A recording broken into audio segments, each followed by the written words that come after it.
விளையாட்டு உலகின் பல்வேறு நிகழ்வுகளை பதிவு செய்யும் ஆடுகளம் நிகழ்ச்சிக்காக ஹேமநாதன். ஆஸ்திரேலியாவின் கோல்டு கோஸ்ட் நகரில் நடைபெற்று வரும் 21வது காமன்வெல்த் விளையாட்டுப் போட்டிகள் நிறைவு பெற்றுள்ளது. இது பற்றிய விரிவான தகவலை பார்க்கலாம் ஆடுகளம் டாப் 5 பகுதியில். கோல்ட் கோஸ்ட் நகரில் நடைபெற்ற 21வது காமன்வெல்த் போட்டி கடந்த ஞாயிற்றுக்கிழமையுடன் நிறைவடைந்தது. மொத்தம் 66 பதக்கங்களுடன் இந்தியா 3ஆம் இடம் பெற்றுள்ளது. இதில் 71 நாடுகளை சேர்ந்த 4500 வீரர் வீராங்கனைகள் பங்கேற்று பல்வேறு போட்டிகளில் பதக்கங்களை வென்றனர். 26 தங்கம் உட்பட மொத்தம் 66 பதக்கங்களுடன் இந்தியா பதக்கப்பட்டியலில் 3வது இடத்தை பெற்றுள்ளது. ஆஸ்திரேலியா முதலிடமும் இங்கிலாந்து 2ஆம் இடமும் பெற்றது. போட்டியின் நிறைவு விழா கடந்த ஞாயிற்றுக்கிழமை கராரா விளையாட்டரங்கில் நடைபெற்றது. ஆஸ்திரேலிய கலைஞர்களின் இசை நிகழ்ச்சி, சாகச நிகழ்ச்சி, வான வேடிக்கையுடன் விழா நடைபெற்றது. நிறைவு விழா அணிவகுப்பில் குத்துச்சண்டை வீராங்கனை மேரி கோம் தேசிய கொடியேந்தி அணியை வழிநடத்திச் சென்றார்.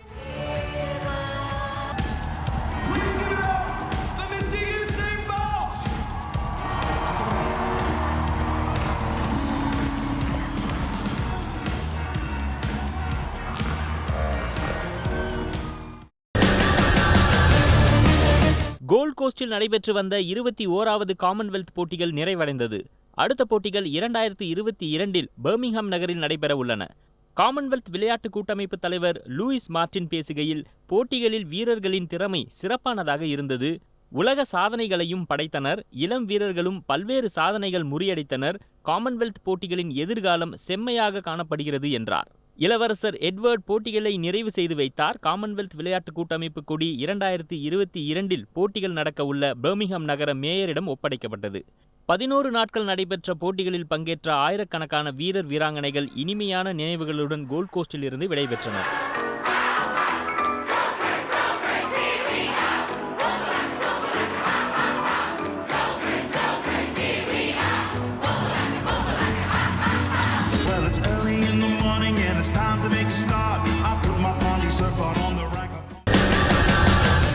காமன்வெல்த் விளையாட்டுப் போட்டிகளின் நிறைவில் இந்தியா 26 தங்கம் உட்பட மொத்தம் 66 பதக்கங்களை வென்று 3வது இடத்தை பெற்றுள்ளது. கடந்த 2002 மான்செஸ்டர் போட்டிகளில் 30 தங்கம் உட்பட 69 பதக்கங்களையும், 2010 புதுதில்லி போட்டியில் 38 தங்கம் உட்பட 101 பதக்கங்களையும் இந்தியா வென்றுள்ளது. இதேபோல் கடந்த 2014 கிளாஸ்கோ போட்டியில் 15 தங்கம், 30 வெள்ளி, 19 வெண்கலத்துடன் 5வது இடத்தை பெற்றிருந்தது. குத்துச்சண்டையில் மூத்த வீராங்கனை மேரி கோம், டேபிள் டென்னிஸில் மணிகா பத்ரா, தடகளத்தில் நீரஜ் சோப்ரா ஆகியோர் முத்திரை பதித்தனர். மணிகா பத்ரா இந்தியாவின் முதல் ஒற்றையர் டேபிள் டென்னிஸ் மகளிர் தங்கத்தை வென்று அசத்தினார். மேரி கோம் தனது அனுபவத்தின் மூலம் காமன்வெல்த் தங்கத்தை முதல் போட்டியிலேயே வென்றார். தடகளம் ஈட்டி எறிதலில் முதல் தங்கத்தை நீரஜ் சோப்ரா வென்று முத்திரை பதித்தார். துப்பாக்கிச் சுடுதலில் 15 வயதே ஆன Anish Bhanwala 25 metre rapid fire pistol பிரிவில் தங்கம் வென்ற நாட்டின் முதல் இளம் வீரரானார். பளு தூக்குதலில் ஹரியானாவின் தீபக் லதர் வெண்கலம் வென்ற இளம் வீரர் என்ற பெருமையை அடைந்தார். பேட்மிண்டனில் கலப்பு அணிகள் பிரிவில் முதன்முறையாக இந்தியா தங்கம் வென்றது. அதேபோல சாய்னா நேவால் மகளிர் ஒற்றையர் பிரிவில் தங்கம் வென்று சிறப்பை பெற்றார். பளு தூக்குதலில் மகளிர் 48 கிலோ எடை பிரிவில் மீராபாய் சானு ஸ்நாட்ச் மற்றும் கிளீன் அண்ட் ஜக் பிரிவில் புதிய போட்டி சாதனைகளுடன் தங்கம் வென்றார். பேரா பவர் லிஃப்டிங் பிரிவிலும் இந்தியா ஒரு வெண்கலம் வென்றது. 2022 காமன்வெல்த் போட்டிகளில் துப்பாக்கிச் சுடுதல் இடம்பெறுமா என்ற கேள்வி எழுந்துள்ளதால் இந்திய துப்பாக்கிச் சுடும் வீரர் வீராங்கனைகளுக்கு பாதிப்பு ஏற்படும் சூழல் உருவாகியுள்ளது. கோல்ட் கோஸ்ட் காமன்வெல்த் போட்டியில் ராணுவத்தில் பணிபுரியும் பல்வேறு வீரர்களும் துப்பாக்கிச் சுடுதலில் பதக்கம் வென்றனர். அவர்களுக்கு ராணுவம் சார்பில் பாராட்டு விழா புதுதில்லியில் புதன்கிழமை நடைபெற்றது. ராணுவ தலைமை தளபதி பிபின் ராவத் வீரர்களை வரவேற்று கௌரவித்தார். பின்னர் பேசிய ஜித்து ராய், வரும் 2022இல் பர்மிங்ஹாம் போட்டியில் துப்பாக்கிச் சுடுதல் விளையாட்டு இடம்பெறாது என அறிவிக்கப்பட்டுள்ளதை நினைவு கூர்ந்தார். இது இளம் வீரர்களுக்கு பாதிப்பை ஏற்படுத்தும் என்றும், காமன்வெல்த் போட்டிகளில் அதிக பதக்கங்களை வென்றுள்ள நிலையில் நமது இளம் வீரர்கள் பதக்கம் வெல்லும் வாய்ப்பை இது தகர்த்துவிடும் என வருத்தம் தெரிவித்தார். காமன்வெல்த் போட்டியில் இந்திய அணி வென்ற 66 பதக்கங்களில் அதிக பதக்கம் வென்ற மாநிலம் என்கிற பெருமையை ஹரியானா பெற்றுள்ளது. 9 தங்கம், 6 வெள்ளி, 7 வெண்கலம் என அந்த மாநிலம் 22 பதக்கங்களை இந்தியாவுக்கு பெற்று தந்துள்ளது. இந்தியா சார்பாக கலந்து கொண்ட 218 வீரர்களில் 38 பேர் ஹரியானாவை சேர்ந்தவர்கள். தங்கம் வென்ற ஹரியானா வீரர்களுக்கு அந்த மாநில அரசு 1,50,00,000 ரூபாயும், வெள்ளிக்கு 75 லட்சம் ரூபாயும், வெண்கலத்துக்கு 50 லட்சம் ரூபாயும் ஊக்கத்தொகையாக வழங்கப்படும் என ஹரியானா அரசு அறிவித்துள்ளது. அதாவது ஹரியானா வீரர்களுக்கு கிடைக்கும் தொகையில் 1/3 பங்குதான் தமிழக வீரர்களுக்கு கிடைத்துள்ளது. ஹரியானா மாநில அரசு இதுபோன்ற ஊக்கத்தொகையையும் அரசு வேலைகளையும் தாராளமாக வழங்குவதால்தான் ஹரியானா வீரர்கள் நாட்டிலேயே மிகச்சிறந்த விளையாட்டு வீரர்களாக பெயர் பெற்றுள்ளார்கள். ஹரியானாவில் உள்ள 22 மாவட்டங்களிலும் 10 விளையாட்டுகளுக்கான 440 விளையாட்டு மையங்களை கடந்த ஒரு வருடத்தில் திறந்துள்ளது அம்மாநில அரசு. மேலும் 15 விளையாட்டுகளுக்கான 680 மையங்களை திறக்கவும் திட்டமிடப்பட்டுள்ளது. அனைத்து மாவட்டங்களிலும் தடகள வீரர்களுக்கான சிந்தட்டிக் தடகள டிராக்குகளை அமைக்கவும் திட்டமிடப்பட்டுள்ளது. இதுபோல தங்கள் மாநிலம் விளையாட்டில் சிறந்து விளங்க வேண்டும், சர்வதேச அரங்கில் பதக்கங்களை குவிக்க வேண்டும் என்று மிகவும் மெனக்கெடுகிறது ஹரியானா அரசு. ஊக்கத்தொகையையும் அரசு வேலைகளையும் வாரி வழங்குகிறது. அதனால் விளையாட்டில் நாட்டிலேயே நம்பர் 1 மாநிலமாக உயர்ந்துள்ளது. குத்துச்சண்டையிலிருந்து ஓய்வு பெறப் போவதாக வெளியான தகவலை அடுத்து மேரி கோம் அது குறித்து விளக்கம் அளித்துள்ளார். காமன்வெல்த் விளையாட்டுப் போட்டியில் முதல் முறையாக பங்கேற்ற இந்திய குத்துச்சண்டை புயல் மேரி கோம் தங்கப்பதக்கம் வென்று பெருமை சேர்த்தார். 5 முறை உலக சாம்பியனான மேரி கோம் ஏற்கனவே ஒலிம்பிக், ஆசிய விளையாட்டிலும் பதக்கம் வென்றுள்ளார். 35 வயதான மேரி கோம் இத்துடன் ஓய்வு பெற முடிவு செய்துள்ளதாக தகவல்கள் வெளியாகின. இதனை திட்டவட்டமாக மறுத்துள்ள மேரி கோம் ஓய்வு குறித்து தான் ஒருபோதும் பேசவில்லை என குறிப்பிட்டார். இந்த தகவலை கேள்விப்பட்டதும் தான் அதிர்ச்சி அடைந்ததாகவும் 2020ஆம் ஆண்டு ஒலிம்பிக்கில் தங்கப்பதக்கம் வெல்ல வேண்டும் என்பதே தனது கனவு என்றும் குறிப்பிட்டார். தன்னை பொறுத்தவரை வயது ஒரு பிரச்சனையே கிடையாது என்றும் உடல் எவ்வளவு காலம் ஒத்துழைக்கும் என்பதை தான் நன்கு அறிந்துள்ளதாகவும் குறிப்பிட்டார். வெற்றி தோல்விக்கு யாரும் உத்தரவாதம் அளிக்க முடியாது என்றும் தான் பயிற்சியில் இருக்கும்போது யாராலும் எளிதில் வீழ்த்திவிட முடியாது என உறுதிபட தெரிவித்தார். காமன்வெல்த் போட்டியின் பளு தூக்குதலில் தங்கப்பதக்கம் வென்ற பூனம் யாதவ் உறவுக்காரரை சந்திக்க சென்ற இடத்தில் மர்ம நபர்களால் தாக்கப்பட்ட சம்பவம் அதிர்ச்சியை ஏற்படுத்தியுள்ளது. ஆஸ்திரேலியாவின் கோல்ட் கோஸ்ட் நகரில் நடைபெற்ற காமன்வெல்த் விளையாட்டுப் போட்டிகளில் இந்தியா சார்பில் கலந்து கொண்டு மகளிருக்கான பளு தூக்குதலில் 69 கிலோ எடை பிரிவில் தங்கப்பதக்கம் வென்றவர் பூனம் யாதவ். இந்த நிலையில் சொந்த ஊர் திரும்பிய அவர் தனது உறவுக்காரர் ஒருவருக்கும் அருகில் உள்ள கிராம தலைவருக்கும் இடையேயான பழைய நில தகராறு விவகாரத்தில் சமரசம் பேசுவதற்காக சென்றுள்ளார். சமரச பேச்சில் ஈடுபட முயன்ற அவரும் அவரது தந்தை, மாமா மற்றும் உறவுக்காரர் ஒருவரும் இந்த சம்பவத்தில் தாக்கப்பட்டு உள்ளனர். இதனைத் தொடர்ந்து போலீசாருக்கு தொலைபேசியில் தகவல் அளித்துள்ளார். அவர்கள் உடனடியாக அங்கு வந்து கற்கள் வீசி தாக்குதல் நடத்திய மர்ம நபர்களிடமிருந்து பூனம் யாதவை மீட்டு அழைத்துச் சென்றனர். காமன்வெல்த் ஓட்டப்பந்தயத்தில் ஜமைக்கா வீரர்கள் ஒரு தங்கம் கூட கைப்பற்றாததால் உசைன் போல்ட் கடும் அப்செட் ஆகியுள்ளார். ஆஸ்திரேலியாவின் கோல்ட் கோஸ்ட் நகரில் 21வது காமன்வெல்த் போட்டி நடைபெற்றது. உலகின் அதிவேக மனிதன் என்று அழைக்கப்படும் உசைன் போல்ட் ஓட்டப்பந்தயத்திலிருந்து ஓய்வு பெற்ற பிறகு ஜமைக்கா அணி எதிர்கொள்ளும் மிகப்பெரிய தொடர் இதுவாகும். உசைன் போல்ட் அல்லாத ஜமைக்கா அணியால் ஓட்டப்பந்தயத்தில் ஜொலிக்க முடியுமா என்ற ஆயிரம் கேள்விகள் எழுந்தது. இந்த கேள்விகளை உறுதிப்படுத்தும் வகையில் ஜமைக்கா அணி ஒரு தங்கம் கூட கைப்பற்றவில்லை. இதனால் உசைன் போல்ட் அப்செட் ஆகியுள்ளார். அவர் தனது சமூக இணையதள பகுதியில் ஓட்டப்பந்தயத்தை பார்த்த பிறகு எனக்குள்ளே சில கேள்விகளை எழுப்பியுள்ளது என்று குறிப்பிட்டுள்ளார். ஆண்களுக்கான 100 மீட்டர் ஓட்டப்பந்தயத்தில் ஜமைக்கா சார்பில் யோஹன் பிளேக் கலந்து கொண்டார். இவரை 2 தென்னாப்பிரிக்க வீரர்கள் பின்னுக்கு தள்ளினார்கள். 2011ஆம் ஆண்டு தவறுதலாக ஓட்டத்தை தொடங்கியதாக போல்ட் தகுதி நீக்கம் செய்யப்பட்ட போது பிளேக் தங்கப்பதக்கம் வென்றிருந்தார். ஆண்கள் 200 மீட்டர் ஓட்டப்பந்தயத்தில் ஜமைக்காவின் எதிரியாக இருக்கும் டிரினிடாட் அண்ட் டொபாகோ வீரர் ஜெர்மி ரிச்சர்ட் தங்கம் வென்றார்.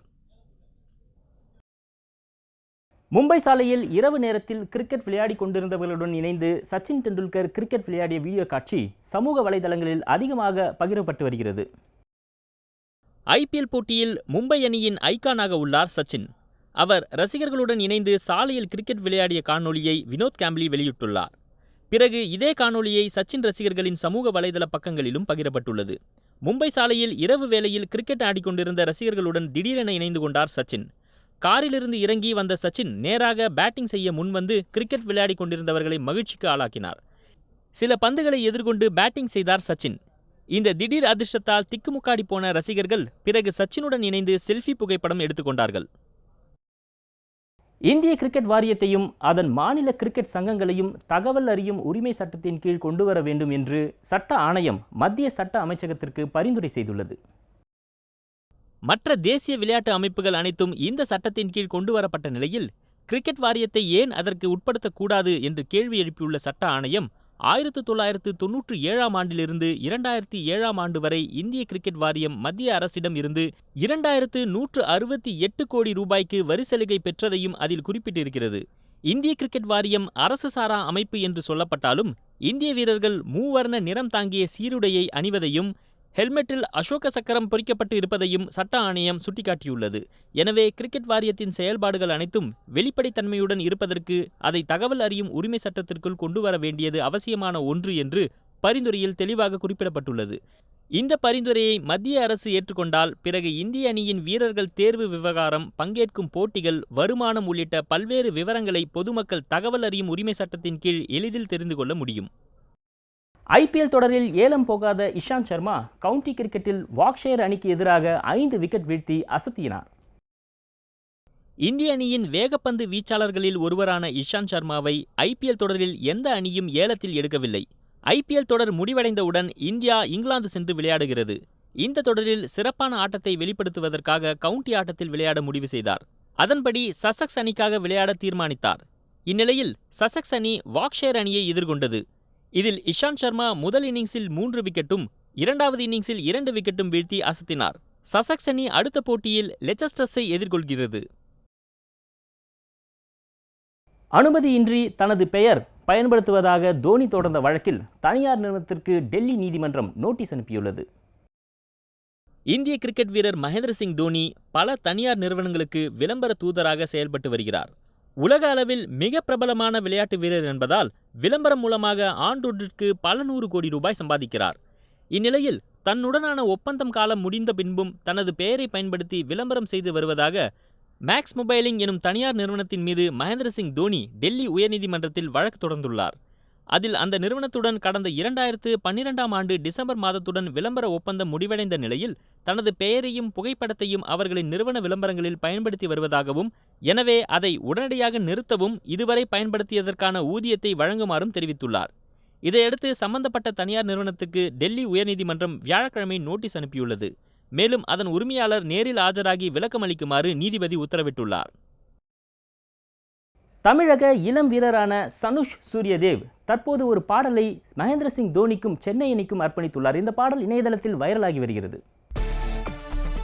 இந்திய சாதனையாளர் புத்தகத்தில் இடம் பிடித்த உலகின் மிக இளவயது கிரிக்கெட் வீரர் சென்னையை சேர்ந்த சனுஷ் சூரியதேவ். ஜூனியர் எம்எஸ்டி என செல்லமாக அழைக்கப்படும் 2 வயதான இந்த குழந்தையின் அபார திறமையை கிரிக்கெட் நட்சத்திரம் தோனி நேரில் சந்தித்து வாழ்த்தி சனுஷை வெகுவாக பாராட்டினார். இந்த சந்திப்பில் நடந்த சுவாரஸ்யமான நிகழ்வுகளையும் தோனியின் பாராட்டுதலுக்கு நன்றியாகவும் தோனி மற்றும் சிஎஸ்கேவை மையப்படுத்தி சனுஷ் நடித்த ஒரு பாடல் இணையதளத்தில் நிறைய கிரிக்கெட் ரசிகர்களின் பாராட்டுதலை பெற்றுள்ளது. கிரிக்கெட் சிறப்பாக விளையாடும் ஜூனியர் எம்எஸ்டி இந்த பாடலில் வெளிப்படுத்திய நடன அசைவுகளும் குறும்புகளும் மக்களை வெகுவாக கவர்ந்துள்ளது.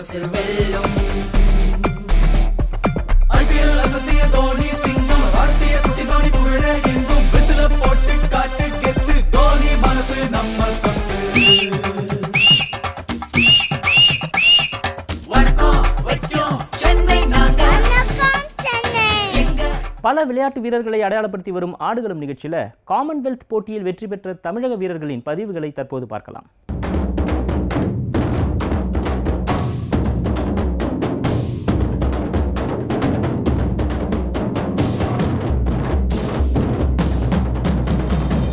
காமன்வெல்த் போட்டியில் தங்கப்பதக்கம் வென்ற பளுதூக்கும் வீரர் சதீஷ் சிவலிங்கம் நம்முடன் இருக்கிறார். அவரிடம் சில கேள்விகளை கேட்போம். சார் சொல்லுங்கள், இந்த வெற்றியை நீங்கள் எப்படி பார்க்குறீங்க?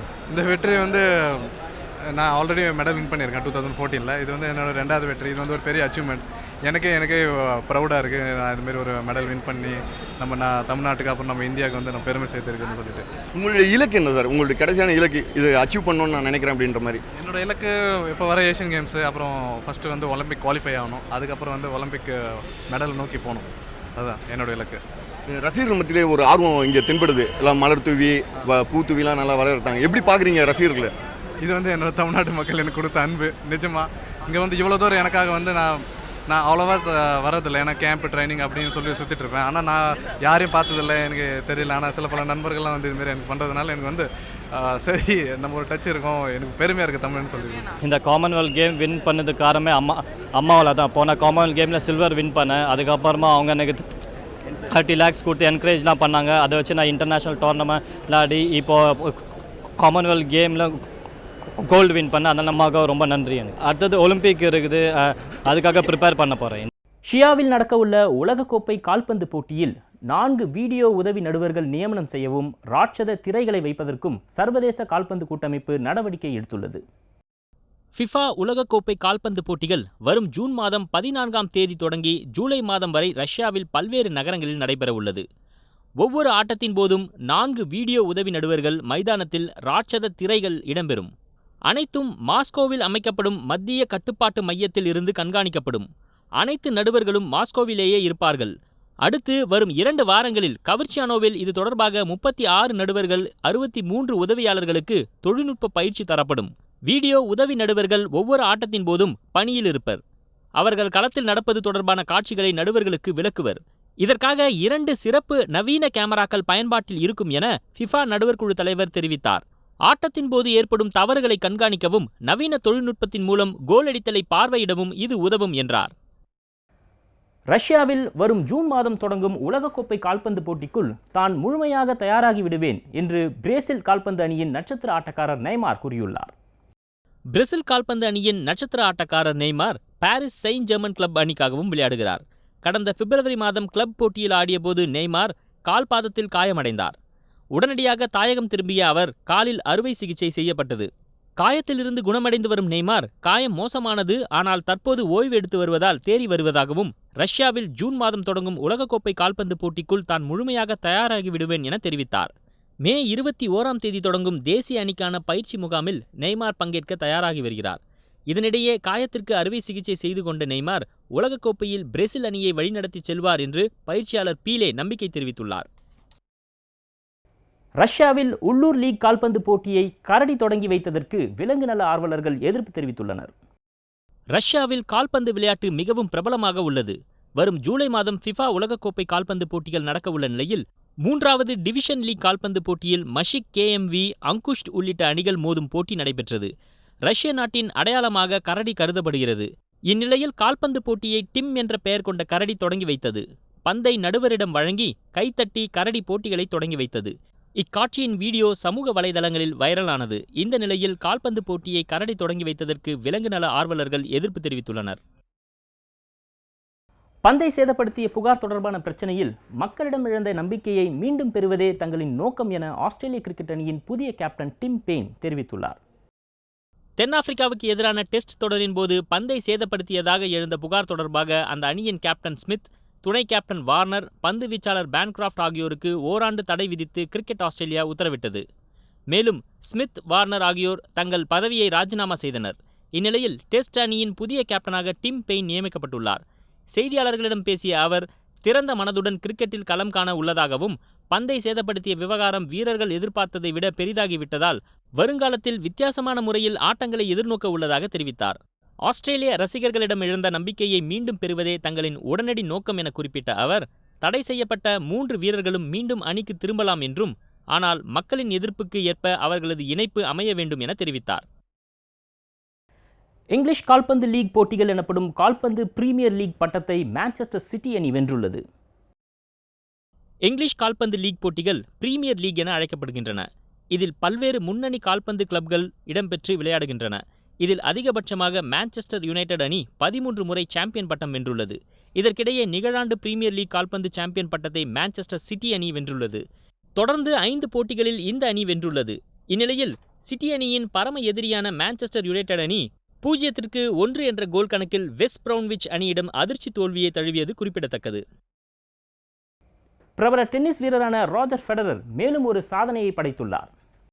36 வயதான ஃபெடரர் அதிக முறை ஒற்றையர் கிராண்ட்ஸ்லாம் டென்னிஸ் பட்டங்களை வென்று சாதனை புரிந்துள்ளார். மேலும் கடின தரையில் 87.6% வெற்றி பெற்றது, அதிக வயதில் உலகின் முதல் நிலை வீரராக திகழ்ந்தது போன்ற சாதனைகள் அவர் வசம் உள்ளன. அவரது பல சாதனைகள் முறியடிக்கப்படுமா என்ற நிலையில் அவர் மேலும் ஒரு சாதனையை படைத்துள்ளார். உலகின் முதல் 4 வீரர்களில் 700 வாரங்கள் தொடர்ந்து முதலிடத்தை வகித்த ஏடிபி வீரர் என்ற சாதனையை ஃபெடரர் படைத்துள்ளார். மேலும் 300 வாரங்கள் நம்பர் 1 வீரர், 500 வாரங்கள் 2ஆம் நிலை, 600 வாரங்கள் 3ஆம் நிலை வீரர் போன்ற பெருமைகளை பெற்றுள்ளார். கடந்த ஜனவரி மாதம் ஆஸ்திரேலிய ஓபன் போட்டியில் ஃபெடரர் சாம்பியன் பட்டம் வென்றிருந்தது குறிப்பிடத்தக்கது. அடுத்த விம்பிள்டன் போட்டியில் பங்கேற்பதில் அவர் கவனம் செலுத்தி வருகிறார். தடகளத்தில் முக்கிய போட்டிகளில் ஒன்றான டைமண்ட் லீக் போட்டியில் இந்தியாவின் ஈட்டி எறிதல் வீரர் நீரஜ் சோப்ரா பங்கேற்கிறார். காமன்வெல்த் போட்டி ஈட்டி எறிதலில் தங்கம் வென்ற நீரஜ் வரும் மே மாதம் 4ஆம் தேதி கத்தார் நாட்டின் டோஹாவில் நடக்கவுள்ள டைமண்ட் லீக் தொடக்க சுற்றில் கலந்து கொள்கிறார். நடப்பு ஒலிம்பிக் சாம்பியனும் ஜெர்மனியின் தாமஸ் ரோலர், உலக சாம்பியன் ஜோனஸ் வெட்டர், நடப்பு லீக் சாம்பியன் ஜக்குப் வட்லச், ஒலிம்பிக் வெள்ளி வீரர் ஜூலியஸ் எக்கோ உள்ளிட்டோரும் இதில் பங்கேற்க உள்ளனர். நீரஜ் சோப்ராவின் தனிப்பட்ட சாதனை அளவு 86.487 மீட்டர் ஆகும். ஜூனியர் உலகக்கோப்பையில் தற்போதுள்ள சாதனையாக இது உள்ளது. கடந்த முறை டைமண்ட் லீக் போட்டியில் பங்கேற்ற நீரஜ் மொத்தத்தில் 8வது இடத்தை பெற்றார் என்பது குறிப்பிடத்தக்கது. 2026ஆம் ஆண்டு இளையோர் ஒலிம்பிக் போட்டியை இந்தியாவில் நடத்த திட்டமிடப்பட்டுள்ளது. சர்வதேச ஒலிம்பிக் கவுன்சில் தலைவர் தாமஸ் பட்ச் இந்தியாவுக்கு வருகை தந்தார். இந்திய ஒலிம்பிக் சங்க தலைவர் நரேந்திர பத்ராவுடன் ஆலோசனை நடத்திய அவர் மத்திய விளையாட்டுத்துறை அமைச்சர் ராஜவர்தன் சிங் ரத்தோரையும் சந்தித்து பேசினார். பின்னர் தாமஸ் பட்ச் முன்னிலையில் இந்திய ஒலிம்பிக் சங்க தலைவர் நரேந்திர பத்ரா அளித்த பேட்டியில் 2026ஆம் ஆண்டுக்கான இளையோர் ஒலிம்பிக் போட்டி, 2030ஆம் ஆண்டுக்கான ஆசிய விளையாட்டுப் போட்டி மற்றும் 2032ஆம் ஆண்டுக்கான ஒலிம்பிக் போட்டிகளை நடத்த உரிமம் கோரி விண்ணப்பிக்க இருப்பதாகவும், ஆனால் இந்த போட்டிகளை நடத்த இந்தியாவுக்கு வாய்ப்பு கிடைக்குமா என்பது தங்களுக்கு தெரியாது என்றும் குறிப்பிட்டார். இந்தியாவின் ஆர்வத்துக்கு பாராட்டு தெரிவித்த தாமஸ் பட்ச் 2022ஆம் ஆண்டு இளையோர் ஒலிம்பிக் போட்டிக்கு சில நாடுகள் ஏற்கனவே விண்ணப்பித்து அதனை இறுதி செய்யும் பணி நடந்து வருவதாகவும், அதனால் 2026ஆம் ஆண்டுக்கான இளையோர் ஒலிம்பிக் போட்டியை நடத்த வாய்ப்பு கேட்டு இந்தியா விண்ணப்பிக்க முடியும் என்று குறிப்பிட்டார். அமெரிக்காவில் உள்ள பிரசித்தி பெற்ற மைக்கேல் ஜான்சன் சிறப்பு மைதானத்தில் இந்திய குத்துச்சண்டை வீரர்களுக்கு பயிற்சி அளிக்க நடவடிக்கை எடுக்கப்பட்டுள்ளது. கோல்ட் கோஸ்ட் காமன்வெல்த் போட்டியில் 3 தங்கம் உட்பட 9 பதக்கங்களை வென்ற குத்துச்சண்டை வீரர்களுக்கு தில்லியில் இந்திய குத்துச்சண்டை கூட்டமைப்பு சார்பில் பாராட்டு விழா நடைபெற்றது. மேரிகோம், மனோஜ்குமார், சரிதா தேவி உள்ளிட்ட வீரர் வீராங்கனைகள் பாராட்டப்பட்டு கௌரவிக்கப்பட்டனர். பிஎஃப்ஐ தலைவர் அஜய் சிங் கூட்டமைப்பின் உடனடி திட்டங்கள் குறித்து பேசுகையில், 20 குத்துச்சண்டை வீரர் வீராங்கனைகள் அடங்கிய குழு வரும் மே மாதம் 1ஆம் தேதி முதல் 17ஆம் தேதி வரை அமெரிக்காவில் சிறப்பு பயிற்சி வழங்கப்பட உள்ளதாகவும், காமன்வெல்த் போட்டிகளில் வீரர்களின் செயல்பாடு மிகுந்த மகிழ்ச்சியை தந்துள்ளதாகவும் தெரிவித்தார். ஆசிய விளையாட்டுப் போட்டியில் சவால் கடுமையாக இருக்கும் என்பதால் மனதளவிலும் உடல் ரீதியிலும் நமது வீரர்கள் மேம்பாட்டுடன் இருப்பதற்காக அமெரிக்காவுக்கு அனுப்பப்படுவதாக குறிப்பிட்டார்.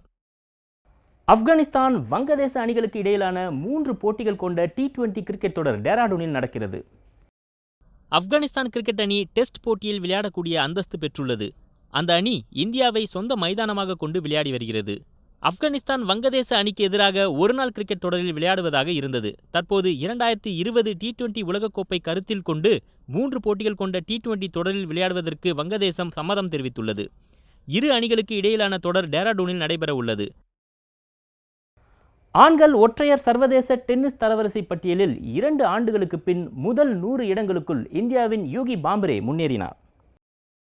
முன்னணி டென்னிஸ் வீரர்களில் ஒருவரான யூகி பாம்ப்ரே கடந்த 2015ஆம் ஆண்டு முதல் 100 வீரர்களுக்குள் இடம்பெற்றார்.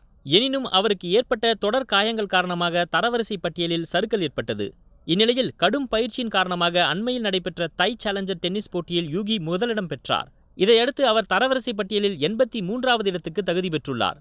முதல் 100 இடங்களுக்குள் இடம்பெற்றால் அந்த வீரர் கிராண்ட்ஸ்லாம் போட்டிகள், ATP 1000 சீரிஸ் மாஸ்டர் போட்டிகளில் நேரடி தகுதி பெறலாம் என்பது குறிப்பிடத்தக்கது. மற்றொரு வீரரான ராம்குமார் ராமநாதன் 116வது இடத்திலும், சுமித் நகல் 215வது இடத்திலும், பிரஜ்னீஷ் குணசேகரன் 266வது இடத்திலும் உள்ளனர். இரட்டையர் பிரிவில் டிவிஜய் சரண் 41வது இடத்திலும், பயஸ் 49வது இடத்திலும் உள்ளனர். ரோஹன் போப்பண்ணா 19வது இடத்தில் உள்ளார். பெண்கள் ஒற்றையர் பிரிவில் அங்கிதா ரெய்னா 194வது இடத்திலும், இரட்டையர் பிரிவில் சானியா மிர்சா 24வது இடத்திலும் உள்ளனர். இந்த வாரம் ஆடுகளம் நிகழ்ச்சி சுவாரஸ்யமான விளையாட்டு நிகழ்வுகளை உங்கள் கண்ணு முன்னாடி கொண்டு வந்திருக்கோம் நம்புகிறோம். மீண்டும் அடுத்த வாரம் சந்திப்போம். அதுவரை நன்றி, வணக்கம்.